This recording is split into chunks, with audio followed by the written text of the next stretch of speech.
السلام علیکم، welcome to kids کہانی چینل۔ ہم آئے ہیں آج ایک اور نئی کہانی کے ساتھ جس کا عنوان ہے کالا گھر۔ اقرا آج پھر ابو سے ناراض ہو کر اپنے کمرے میں چلی گئی تھی اور اویس بھی پیچھے پیچھے چل دیا اور دونوں کھانا کھائے بغیر سو رہے تھے۔ دونوں بہن بھائیوں کی ناراضگی ابو کو بہت پریشان کر رہی تھی، کیونکہ اویس اور اقرا بہت دنوں سے ابو کے پرانے گاؤں میں جانے کی ضد کر رہے تھے اور ابو انہیں وہاں لے جانا نہیں چاہتے تھے، کیونکہ بہت پہلے اقرا اور اویس کے ابو اس گاؤں سے شہر آ گئے تھے، کیونکہ گاؤں میں بچوں کی تعلیم کا صحیح انتظام نہیں تھا اور شہر آنے کے بعد ابو دوبارہ کبھی اس گاؤں میں نہیں گئے تھے اور گاؤں والا گھر بھی بند پڑا ہوا تھا۔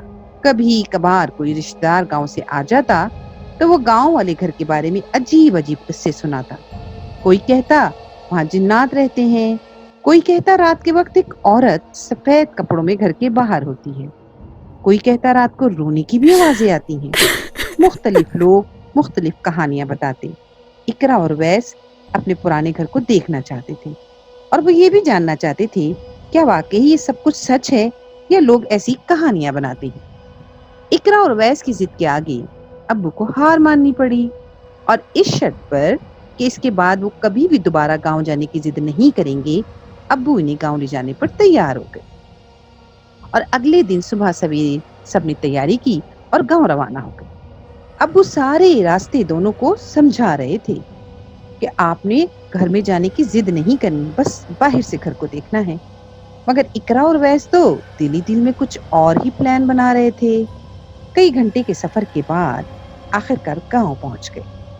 گاؤں میں بہت سے رشتہ داروں کے گھر تھے۔ ابو اپنے ایک قریبی رشتہ دار کے گھر رک گئے اور جو رشتے میں اقرا کی پھپھو لگتی تھی۔ کھانا وغیرہ کھانے کے بعد کچھ دیر آرام کیا اور ابو سو گئے، لیکن اقرا اور ویس کو تو نیند ہی نہیں آ رہی تھی۔ وہ تو بس جلدی سے جلدی اپنے گھر کو دیکھنا چاہتے تھے اور انہوں نے اپنی پھپھو سے پوچھا، آپ پھپھو، آپ نے کبھی ہماری امی کو دیکھا ہے؟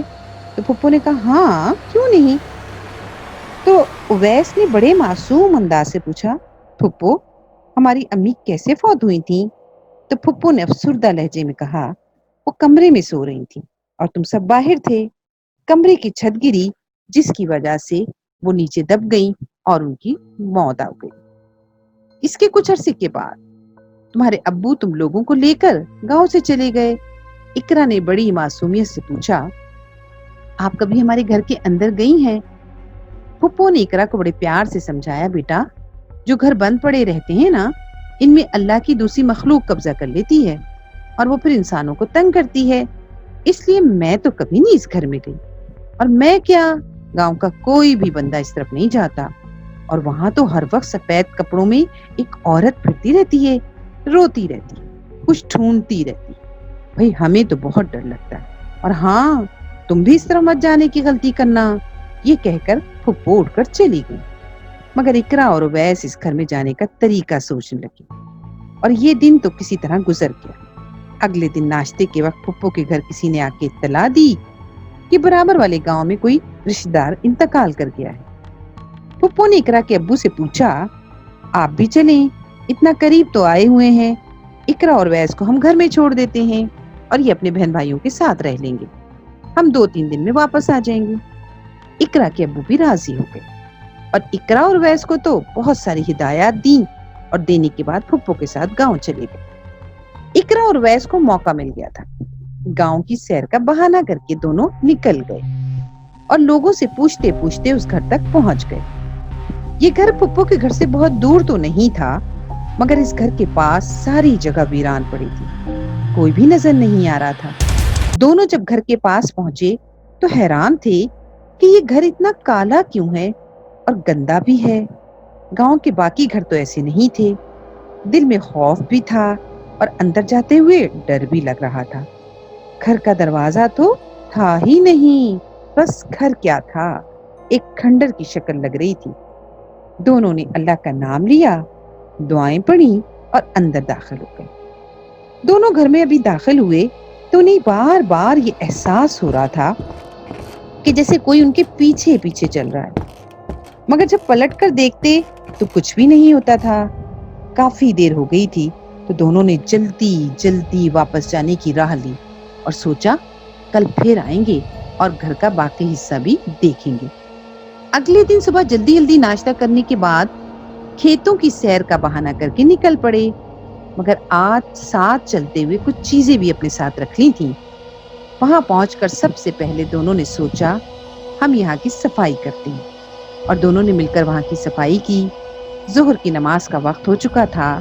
دونوں نے اپنی اپنی پانی کی بوتل سے وضو کیا اور نماز ادا کرنے لگے۔ نماز کے فوراً بعد دونوں کو جیسے سخت نیند کے جھونکے آ رہے تھے اور پتہ ہی نہیں چلا دونوں زمین پر ہی سو گئے۔ کچھ دیر کے بعد دونوں ہڑبڑا کر اٹھے تو ایک دوسرے کو دیکھا اور پوچھنے لگے تم نے بھی سفید کپڑوں والی عورت دیکھی ہے؟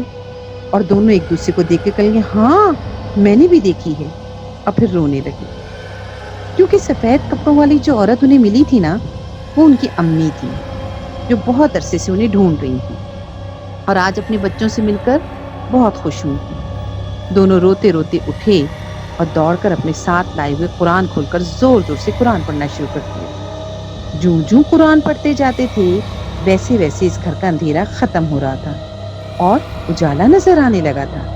دونوں کو محسوس ہو رہا تھا کہ جیسے ان کی امی کی روح کو سکون مل رہا ہو اور وہ آہستہ آہستہ آسمان کی طرف جا رہی ہیں اور انہیں خدا حافظ کہہ رہی ہیں۔ آج اقرا اور ویس کو یہ بات بھی سمجھ آ چکی تھی کہ ہمارے دل بھی تو اللہ کے گھر ہیں، اگر انہیں قرآن کی تلاوت سے روشن نہ کیا گیا تو یہ تو ویران ہو جاتے ہیں۔ کیوں بچوں، کیسی لگی ہماری آج کی کہانی؟ اگر ہماری کہانی اچھی لگی ہو تو لائک کر دیں، چینل کو سبسکرائب کر دیں اور بیل آئیکن کو پریس کر دیں۔ ملتے ہیں اگلی کہانی کے ساتھ۔ اللہ حافظ۔